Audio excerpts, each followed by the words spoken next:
Ustedes que viven seguros en sus cálidos hogares.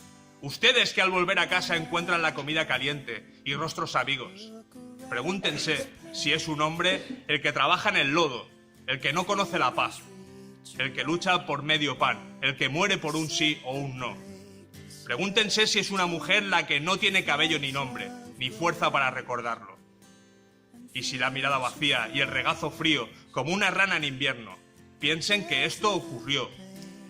Les encomiendo estas palabras, grábenlas en sus corazones. Cuando estén en casa, cuando anden por la calle, cuando se acuesten, cuando se levanten, repítaselas a sus hijos. Si no, que sus casas se derrumben y la enfermedad los incapacite y sus descendientes les den la espalda. Primo Levi. Oh my God, why are we so afraid? We make it worse when we don't bleed. There is no cure for our disease.